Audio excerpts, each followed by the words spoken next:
iQOO Z10 yang ditunggu-tunggu ternyata resmi pakai chipset Snapdragon 7S Gen 3 buat pasar Indonesia. Banyak yang awalnya berharap dapat performa dewa di harga mid-range, ternyata dapatnya chipset yang biasa aja. Di Indonesia HP ini udah mulai dijual dengan harga sekitar 3 jutaan, buat varian 8/256 GB.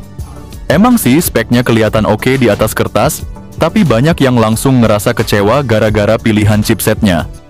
Gila sih, harganya bener-bener bikin melongo. Nggak nyangka semurah itu buat spek yang ditawarin. Kalau lihat dari banderolnya iQOO Z10, bisa banget jadi pesaing serius buat Infinix GT 30 Pro. Sama-sama ganteng dan sama-sama kenceng, tapi harga iQOO ini bisa bikin kalian mikir 2 kali sebelum milih yang lain. Spek tinggi, tampilan premium tapi tetap ramah di kantong, pas banget buat yang mau upgrade tanpa bikin dompet nangis.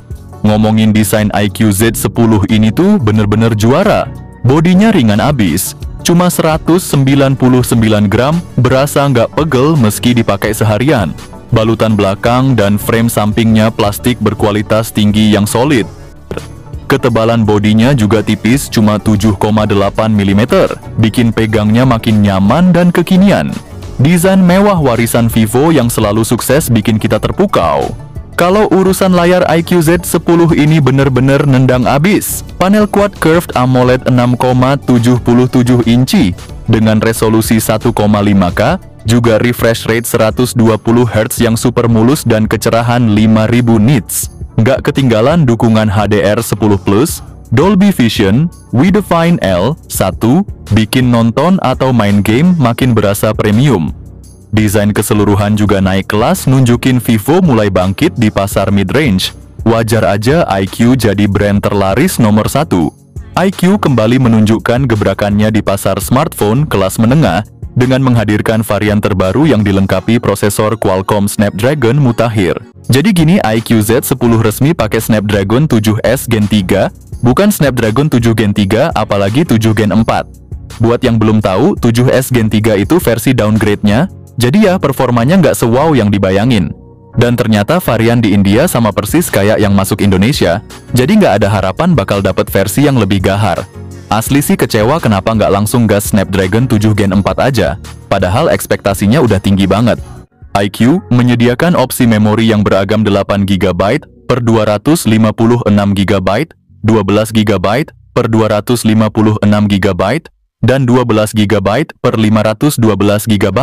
Cocok untuk pengguna yang sering menjalankan aplikasi berat atau menyimpan file besar. Di sisi software, ponsel ini akan langsung mengusung Android 15 dengan antarmuka FunTouch OS 15.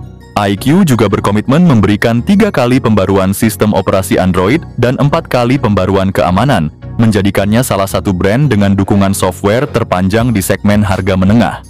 Smartphone terbaru iQOO kembali memikat pasar dengan membawa peningkatan pada sektor kamera, meski ada beberapa kompromi yang mungkin mengecewakan sebagian pengguna. Konfigurasi kamera utamanya mengusung sensor 50 megapiksel Sony dilengkapi OIS dan kamera pendamping 2 megapiksel. Sementara kamera depan memiliki resolusi 32 megapiksel. Sayangnya ketiadaan lensa ultrawide menjadi sorotan negatif. Meski hasil jepretannya diklaim lebih baik dari generasi sebelumnya, namun kemampuan perekaman videonya terbatas pada resolusi Full HD+ di bagian depan, sementara kamera belakang bisa merekam hingga 4K 30 fps.